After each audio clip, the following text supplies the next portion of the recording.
ಬಾಗಲಕೋಟೆಯ ಮಹಾಜನತೆಗೆ ಇಡೀ ಸಂಜೆಗೆ ವಂದನೆಗಳನ್ನು ತಿಳಿಸುತ್ತಾ ಕರ್ನಾಟಕ ರಾಷ್ಟ್ರ ಸಮಿತಿ ಪಕ್ಷದ ಅಭ್ಯರ್ಥಿಯಾದ ನಾಗರಾಜ್ ಕಲ್ಕೋಟ್ಕರ್ ಅವರ ಪ್ರಚಾರವಿದ್ದು ಅವರ ಗುರುತು ಚೀಟಿ ಗುರುತು ಕ್ರಮ ಸಂಖ್ಯೆ 6.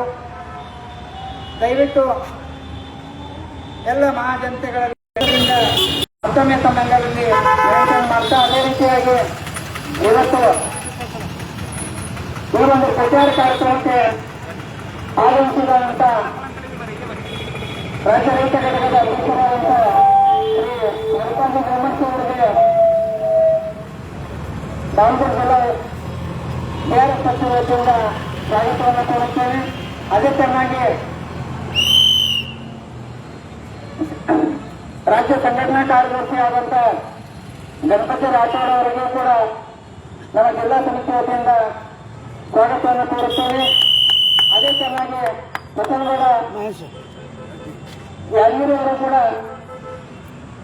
ಆಗಮಿಸಿದ್ದು ಅವರಿಗೂ ಕೂಡ ನಮ್ಮ ಕರ್ನಾಟಕ ರಾಷ್ಟ್ರ ಸಮಿತಿ ಪಕ್ಷದ ಜಿಲ್ಲಾ ಸಮಿತಿಯಿಂದ ಸ್ವಾಗತವನ್ನು ಕೋರುತ್ತೇನೆ. ಬಾಗಲಕೋಟೆಯ ಮಹಾಜನತೆಗೆ ಈಗಾಗಲೇ ತಾವುಗಳು ಬಿಜೆಪಿ ಪಕ್ಷಕ್ಕೂ ಮತವನ್ನು ನೀಡಿ ಅಲ್ಲಿ ಕೂಡ ಶಾಸಕರನ್ನು ಆಯ್ಕೆ ಮಾಡಿದ್ದಾರೆ. ಕಾಂಗ್ರೆಸ್ ಪಕ್ಷಕ್ಕೂ ಮತವನ್ನು ಹಾಕಿ ಕಾಂಗ್ರೆಸ್ ಪಕ್ಷದ ಶಾಸಕರನ್ನು ಕೂಡ ಆಯ್ಕೆ ಮಾಡಿದ್ದಾರೆ. ಆದರೆ ಅವರು ಎಷ್ಟು ಅಭಿವೃದ್ಧಿ ಕೆಲಸಗಳನ್ನ ಮಾಡಿದ್ದಾರೆ, ಏನೆಲ್ಲ ಜನಪರ ಕಾರ್ಯಕ್ರಮಗಳನ್ನ ಮಾಡಿದ್ದಾರೆ ಅಂತ ಈಗಾಗಲೇ ತಾವುಗಳು ಗಮನಿಸಿದರೆ ಬಾಗಲಕೋಟೆ ಒಳಗಡೆಯಾಗಿ ಹಲವು ವರ್ಷಗಳ ಕಳೆದರೂ ಕೂಡ ಸಂಪೂರ್ಣ ಒಳಗಡೆ ದುಡ್ಡನ್ನು ತರುವುದರಲ್ಲಿ ಈ ಎರಡೂ ಪಕ್ಷದ ಶಾಸಕರು ವಿಫಲರಾಗಿದ್ದಾರೆ. ಇವರು ತಮ್ಮದೇ ಮನೆಯ ಖಜಾನೆಯನ್ನು ತುಂಬಿಕೊಂಡಿದ್ದಾರೆ ಹೊರತು ಯಾವುದೇ ರೀತಿ ಜನಸಾಮಾನ್ಯ ಕಷ್ಟಗಳಿಗೆ ಅವರ ಸಮಸ್ಯೆಗಳಿಗೆ ಸ್ಪಂದನೆ ನೀಡಿಲ್ಲ. ಗೊತ್ತಿಲ್ಲ, ಇತ್ತೀಚೆಗೆ ಕರ್ನಾಟಕ ರಾಷ್ಟ್ರ ಸಮಿತಿ ಪಕ್ಷ ಇದೇ ಜಿಲ್ಲಾ ಸರ್ಕಾರಿ ಆಸ್ಪತ್ರೆಯಲ್ಲಿ ಬಡ ರೋಗಿಗಳಿಗೆ ಅಂತ ಇರುವಂತಹ ಈ ಜಿಲ್ಲಾ ಆಸ್ಪತ್ರೆಗೆ ಅಲ್ಲಿ ಔಷಧಿಗಳನ್ನ ಹೊರಗಡೆಯಿಂದ ತರಿಸ್ಕೊಡುವ ಅಥವಾ ಹೊರಗಡೆ ಬರೆದುಕೊಡುವ ವ್ಯವಸ್ಥೆಯನ್ನ ಇತ್ತು. ಅದನ್ನ ಇವತ್ತು ಯಾವುದೇ ಕಾಂಗ್ರೆಸ್ ನಾಯಕರುಗಳಾಗಿರ್ಬೋದು, ಕಾಂಗ್ರೆಸ್ ಪಕ್ಷದವರಾಗಿರ್ಬೋದು ಅಥವಾ ಬಿಜೆಪಿ ಅವರಾಗಿರ್ಬೋದು, ಬಿಜೆಪಿ ಪಕ್ಷದವರಾಗಿರ್ಬೋದು ಯಾರೂ ಕೂಡ ಪ್ರಶ್ನೆ ಮಾಡಲಿಲ್ಲ.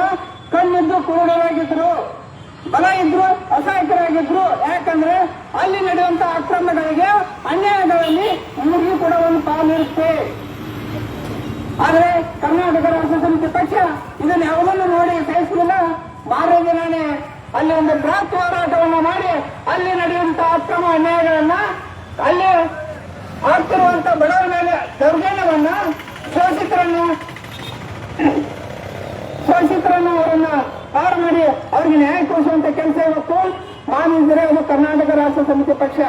ಗೊತ್ತಿರಲಿ, ಯಾವುದೇ ರೀತಿಯ ಅಧಿಕಾರವಿಲ್ಲ. ಆದರೂ ಕೂಡ ಕರ್ನಾಟಕ ರಾಷ್ಟ್ರ ಸಮಿತಿ ಪಕ್ಷ ಪ್ರತಿ ದಿನವೂ ಕೂಡ ಜನಸಾಮಾನ್ಯರ ನೋವಿಗೆ, ಜನಸಾಮಾನ್ಯರ ಸಮಸ್ಯೆಗಳಿಗೆ, ಜನಸಾಮಾನ್ಯರ ಕಷ್ಟಗಳಿಗೆ ಸ್ಪಂದನೆ ನೀಡ್ತಾ ಇದೆ. ಇವತ್ತು ರಾಜ್ಯದ ಉದ್ದಗಲಕ್ಕೂ ನೀವು ಯಾವುದೇ ರಾಜ್ಯದಲ್ಲಿ 224 ಮತಕ್ಷೇತ್ರಗಳಿದ್ದಾವೆ. 224 ಮತಕ್ಷೇತ್ರಗಳಲ್ಲಿ ಇರುವಂತಹ ಶಾಸಕರು ಮಾಡಲಾಗದೇ ಇರುವಂತಹ ಕೆಲಸವನ್ನ ಇವತ್ತು ಕರ್ನಾಟಕ ರಾಷ್ಟ್ರ ಸಮಿತಿ ಪಕ್ಷ ಮಾಡ್ತಾ ಇದೆ. ಕರ್ನಾಟಕ ರಾಷ್ಟ್ರ ಸಮಿತಿ ಪಕ್ಷದ ಸೈನಿಕರು ಮಾಡ್ತಾ ಇದ್ದಾರೆ. ಯಾವುದೇ ಒಂದು ಕ್ಷೇತ್ರಕ್ಕೆ ಹೋಗಿ ಅಲ್ಲಿ ಆ ಕ್ಷೇತ್ರವನ್ನು ಲಕ್ಷಾಂತರ ಜನರ ಮತವನ್ನು ಪಡೆದು ಚುನಾಯಿತರಾದಂತಹ ಶಾಸಕ, ಆ ಕ್ಷೇತ್ರದ ಶಾಸಕ ಯಾವ ಅಧಿಕಾರಿಗಳು ಮಾತು ಕೇಳ್ತಾರೆ ಅನ್ನೋ ಗೊತ್ತಿಲ್ಲ. ಆದ್ರೆ ಕರ್ನಾಟಕ ರಾಷ್ಟ್ರ ಸಮಿತಿ ಪಕ್ಷದವರು ಸಾಮಾನ್ಯ ಸೈನಿಕ ಮುಂದುಗಡೆ ನಿಂತು ಆ ಅಧಿಕಾರಿ ಚಳಿ ಬೆಳೆಸಿ ಅಲ್ಲಿ ಜನಸಾಮಾನ್ಯ ಕೆಲಸ ಆಗೋ ರೀತಿ ಮಾಡ್ತಾ ಇದ್ದಾರೆ. ಇದು ಕರ್ನಾಟಕ ರಾಷ್ಟ್ರ ಸಮಿತಿ ಪಕ್ಷದ ತಾಕತ್ತು.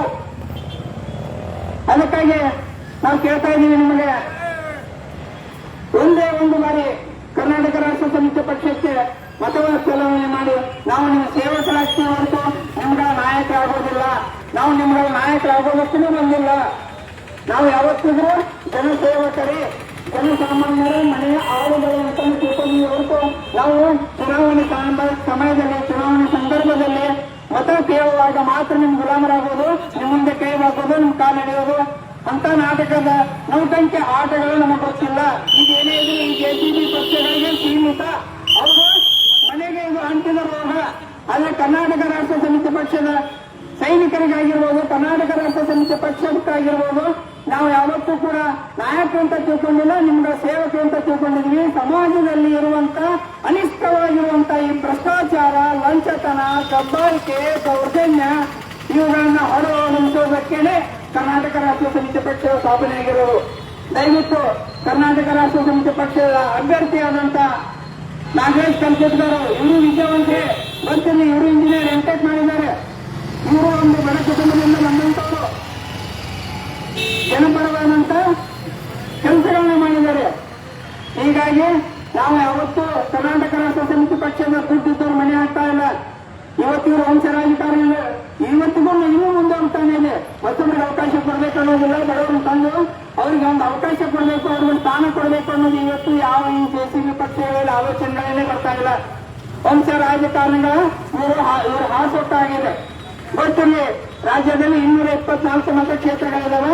150 ಕುಟುಂಬಗಳ ಈ 224 ಕ್ಷೇತ್ರಗಳನ್ನು ಆಯ್ಕೆ ಮಾಡ್ತಾ ಇದ್ದಾವೆ. ಅಂದ್ರೆ ಇಡೀ ರಾಜ್ಯವನ್ನ, ಇಡೀ ಕರ್ನಾಟಕ ರಾಜ್ಯವನ್ನ ಕೇವಲ 150 ಕುಟುಂಬಗಳು ಮಾತ್ರ ಆಯ್ಕೆ ಮಾಡ್ತಾ ಇದ್ದಾವೆ. ಇದನ್ನು ನಾವು ಯೋಚನೆ ಮಾಡಬೇಕು, ಎಚ್ಚೆತ್ತುಕೊಳ್ಬೇಕು, ಇದನ್ನು ಪ್ರಶ್ನೆ ಮಾಡಬೇಕು. ಇವತ್ತು ನಾವು ಗುಲಾಮರಾಗಿದ್ದೀವಿ, ಮುಂದೆ ನಮ್ಮ ಮಕ್ಕಳು, ನಮ್ಮ ಮೊಮ್ಮಕ್ಕಳು ಕೂಡ ಗುಲಾಮರಾಗ್ತಾರೆ. ಇವತ್ತು ಅವರಿಗೆ ನಾವು ಗುಲಾಮರಾಗಿದ್ದೀವಿ, ನಾಳೆ ಅವ್ರ ಮಕ್ಕಳಿಗೆ ನಮ್ಮ ಮಕ್ಕಳು ಗುಲಾಮರಾಗ್ತಾರೆ, ನಾಳೆ ಅವ್ರ ಮೊಮ್ಮಕ್ಕಳು ನಮ್ಮ ಮಕ್ಕಳು ಗುಲಾಮರಾಗ್ತಾರೆ. ಈ ಗುಲಾಮಗಿರಿ ಪದ್ಧತಿಯನ್ನು ಹೊಡೆದೋಡಿಸುವುದಕ್ಕಂತ ಕರ್ನಾಟಕ ರಾಷ್ಟ್ರ ಸಮಿತಿ ಪಕ್ಷ ಬಂದಿದೆ. ದಯವಿಟ್ಟು ಇವೆಲ್ಲವನ್ನು ಅರ್ಥ ಮಾಡಿಕೊಂಡು ಇನ್ನುಳಿದಂತ 2 ವರ್ಷದ ಅವಧಿಗೆ ಕರ್ನಾಟಕ ರಾಷ್ಟ್ರ ಸಮಿತಿ ಪಕ್ಷಕ್ಕೆ ಅವಕಾಶ ಮಾಡಿಕೊಡ್ಬೇಕು. ಕರ್ನಾಟಕ ರಾಷ್ಟ್ರ ಸಮಿತಿ ಪಕ್ಷದ ಅಭ್ಯರ್ಥಿಗೆ ಅವಕಾಶ ಮಾಡಿಕೊಡ್ಬೇಕಂತ ತಮ್ಮಲ್ಲಿ ಮತ್ತೊಮ್ಮೆ ಕಳಕಳಿಯಿಂದ ವಿನಂತಿಯನ್ನು ಮಾಡ್ಕೊಳ್ತಾ, ಈಗ ನಮ್ಮ ಕರ್ನಾಟಕ ರಾಷ್ಟ್ರ ಸಮಿತಿ ಪಕ್ಷದ ರಾಜ್ಯ ರೈತ ಘಟಕದ ಅಧ್ಯಕ್ಷರಾದ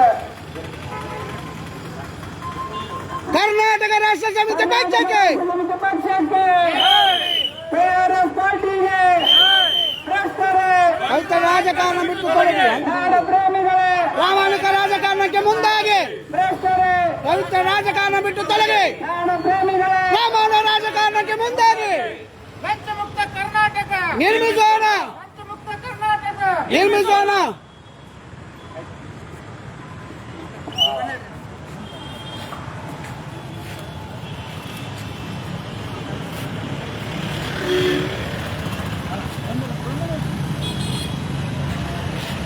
ಒಂದು ತಾಸು ಟೈಮ್ ಅದ ವಲ್ಲಭಾಯಿ ಚೌಕ್